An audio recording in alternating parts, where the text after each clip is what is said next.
Now the people have spoken. Well, actually, two-thirds of Americans didn't even vote on Tuesday. The GOP will take control of the House and the Senate come January. How does this fare for President Barack Obama and his agenda in the last 2 years of his presidency? On yesterday, the president admits the Republicans had a big night, but feels there's more work that can be done, even when it comes to being bipartisan. Obviously, Republicans had a good night, and they deserve credit for running good campaigns. Beyond that, I'll leave it to all of you and the professional pundits to pick through yesterday's results. What stands out to me, though, is that the American people sent a message, one that they've sent for several elections now. They expect the people they elect to work as hard as they do. They expect us to focus on their ambitions and not ours. They want us to get the job done. Here to break it down with my panel today, we have, of course, Orlando Watson, spokesman and communications director for Black Media at the Republican National Committee. We also have Judith Brown Diane as co-director of the Advancement Project, and Dr. Jason Johnson, professor of political science at Hiram College. All right, folks, glad y'all here. I'm glad you are, too. I'm going to throw the first question to the apparently nonpartisan person, Dr. Johnson. Oh, no, he's very partisan. He's very partisan. I'm just opinionated. I thought I had everybody's partisan abilities figured out here. But really, was this a vote against the president's and the Democrats' agenda, or was it against the inaction of Washington? It was against the inaction of Washington. Look, you got to look at the fact that only 13% of the population approves of the job that Congress is doing. Even lower than the president's approval. Exactly, lower than the president's approval rating. You also have to pay attention to the fact that, Barack Obama himself only mattered to about 33% of the voters. The rest of the people said he really didn't come into play. So I don't think it's a repudiation of him. And when you consider what happened with legalizing marijuana and raising the minimum wage, clearly Obama's policies are fine, even in red states. Certain people just don't like him. So that was the case, Orlando, in terms of, because again, Republicans used Obama, even Rush Limbaugh on his radio show, a broken clock is right twice a day. Even he said that it wasn't about governing, it was about not liking Obama. Well, it was about the president's policies, which the president himself said were on the ballot. Now, these are policies that Democrat senators who are running in this week's election supported more than 90% of the time. So it was a repudiation of the Democrats and their failed policies. They just haven't worked.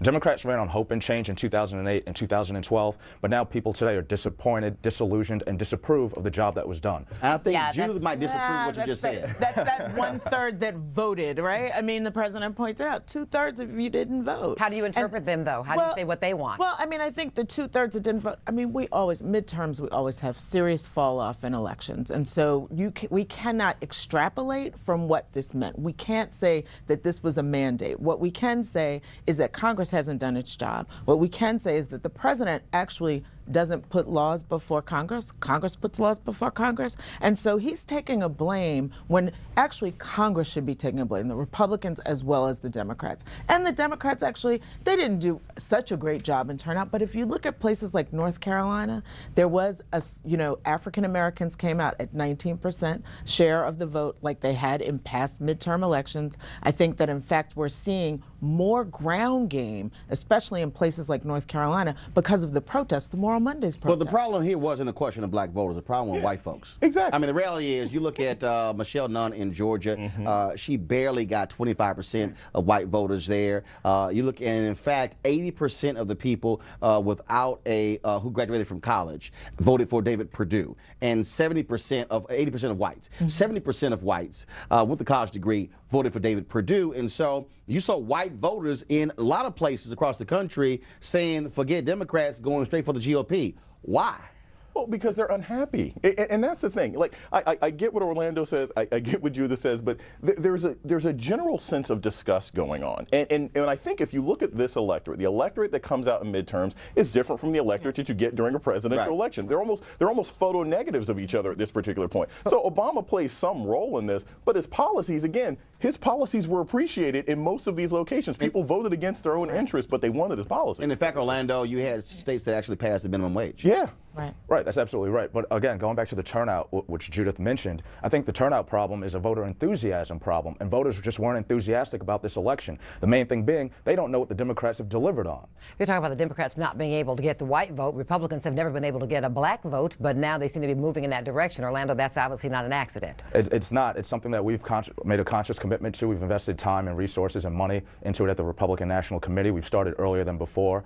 We've improved on our ground game. We've hired black staffers, people from the community who live in the community and Who work aren't in the afraid to community, say I'm black and I'm Republican. who are advocates for our message, a message of opportunity, a message of opening up access to the avenues of upward mobility. So, but we'll see how that works in 2016. I mean, because at the end of the day, like you said, the electorate's different for a presidential election.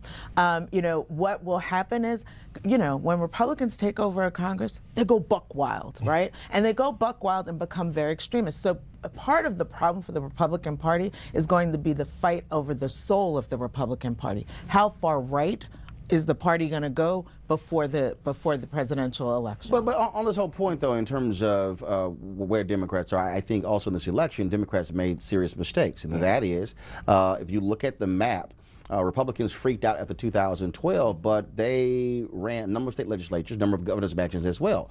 Same thing in this midterm election. Democrats do not have a 50-state strategy. And so they're getting crushed on the state level. That's where voter suppression is taking place. Yes. That's where Medicaid expansion is being debated. That's where all these other issues, it's not happening here. The real battles are happening in state capitals, and Democrats are in a position where Florida, supermajority for the Republicans, but they have 28-5 advantage in the Tennessee State Senate.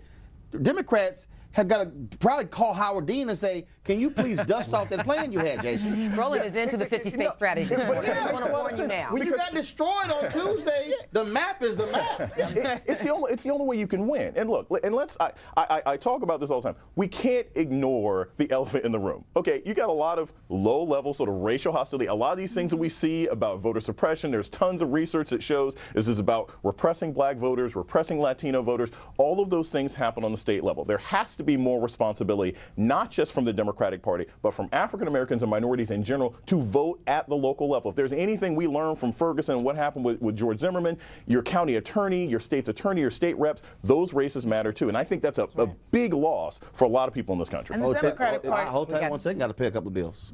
Got to pay a couple of bills. We come back, though, we're going to continue to talk about the midterm election.